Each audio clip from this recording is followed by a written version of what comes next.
तो आज बात करते हैं साउथ इंडियन बैंक की। यहाँ एक बड़ी दिलचस्प पहेली देखने को मिल रही है। हाँ। एक ऐसा स्टॉक जो इस साल 60% से ज्यादा ऊपर गया है और कल ही 4% की तेजी दिखाई, वो आज अचानक नीचे क्यों आ रहा है? ये तो बाजार का एक, आप कह सकते हैं, क्लासिक मामला है। अच्छा जी, जहां किसी शेयर की चाल सीधी सपाट नहीं होती।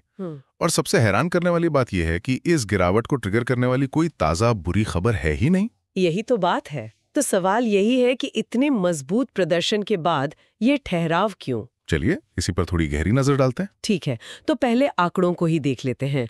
जैसा हमने कहा, कल मतलब 19 नवंबर को शेयर 4.34% की तेजी के साथ 40.94 रुपए पर बंद हुआ था। और साल का रिटर्न तो कमाल का है, 60% से ज्यादा। 60%, वो तो बहुत ही शानदार है। और मुझे याद है इसके पीछे बैंक के नए मैनेजमेंट और उनकी जो रिटेल लोन पर फोकस करने की रणनीति थी, बाजार ने उसे काफी पसंद किया था। बिल्कुल सही।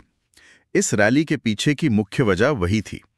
बाजार को नए मैनेजमेंट की दिशा पर भरोसा था और नतीजों में भी धीरे धीरे सुधार दिख रहा था।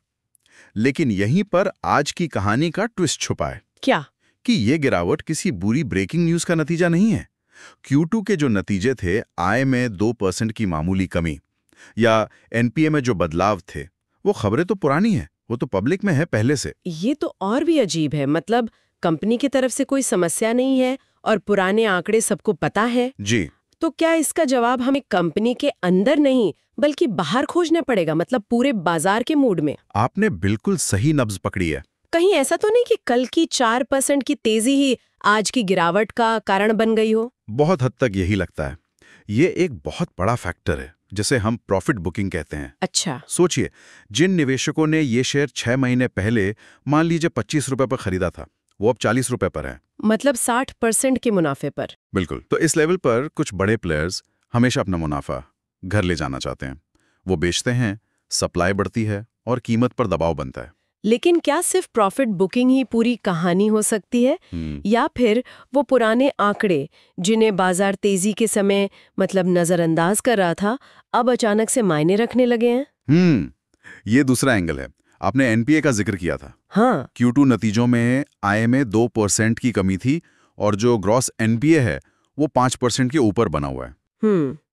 एनपीए यानी नॉन परफॉर्मिंग एसेट्स? जी, वो लोन जिनकी वापसी में बैंक को मुश्किल हो रही है। हाँ। देखिए, जब तक शेयर रॉकेट की तरफ बढ़ रहा था, हाँ। बाजार इन छोटी मोटी चिंताओं को अनदेखा कर रहा था। सही बात है।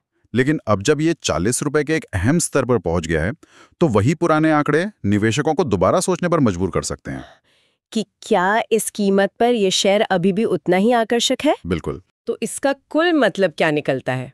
अगर हम सब कुछ जोड़कर देखें तो साउथ इंडियन बैंक की आज की गिरावट के पीछे कोई नई नेगेटिव खबर नहीं है, बल्कि ये एक तेज रैली के बाद होने वाली एक स्वाभाविक प्रॉफिट बुकिंग है। और साथ में बाजार का पुराने आंकड़ों को एक नए नजरिए से देखना।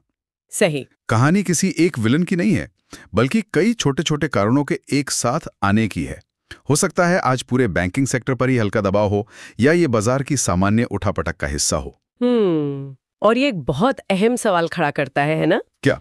कि किसी शेयर के रोज के चाल के पीछे हम कितनी बार एक बहुत जटिल कहानी खोजते हैं, जबकि जवाब शायद बाजार के उस दिन के मिजाज जितना सरल हो सकता है। सही कहा, ये सोचने वाली बात है।